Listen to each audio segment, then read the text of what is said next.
from the University of Nevada, Reno, Emang Mochwanaesi.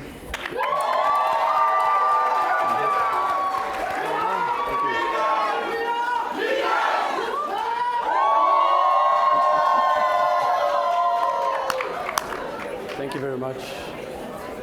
As introduced, my name is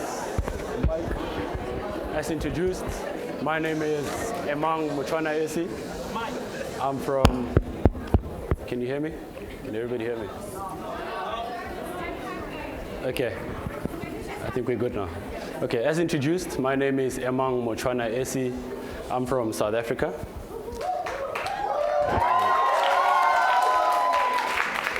I would like to begin my talk by a quote taken from the former president of South Africa, President Thabo Mbeki, in a 1996 parliamentary speech, which became arguably one of his most famous speeches to date and left many, including our former president and late president, Nelson Mandela, in amazement.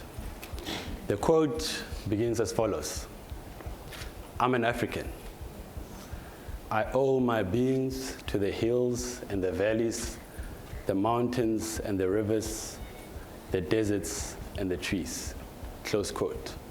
And in his speech, he continues to say, "Today it feels good to be an African."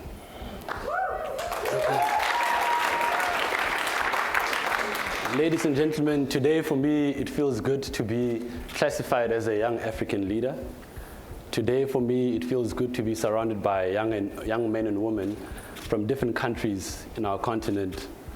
Today for me, it feels good to see, witness, and observe some of the best that Africa has produced. You see, gone are the days where Africa was associated with everything that was negative. Gone are the days where Africa was associated with everything such as genocide, war, poverty, disease, and inequality.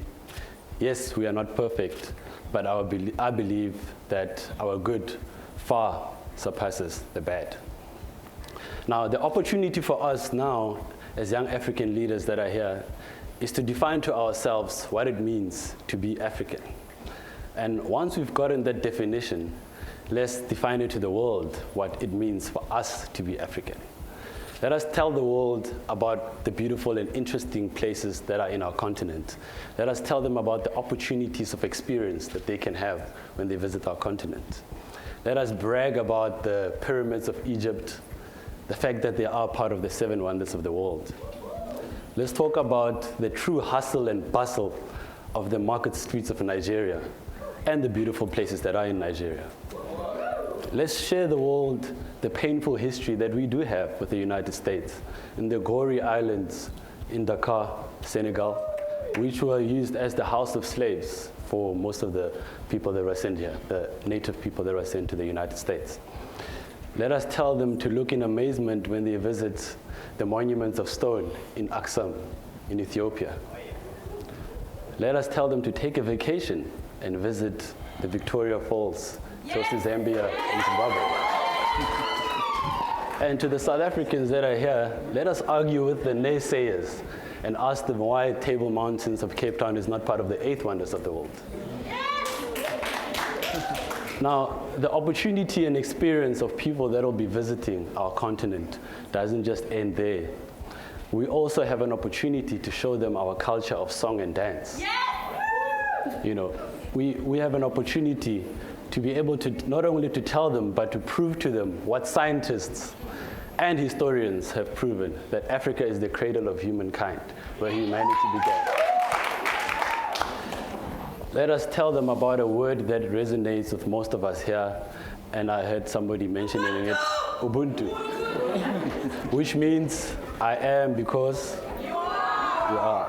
You see, growing up in an African country, your neighbor is allowed to discipline you when you are wrong. We live in a collective society where we move together as families, we move together as communities, we move together as countries.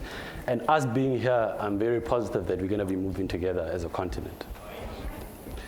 To my fellow young African leaders that are here today, a wise man once said, a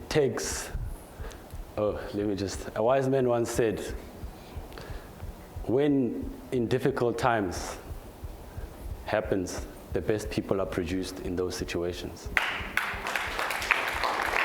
Going forward as Africa, let us try and lead our developing continent.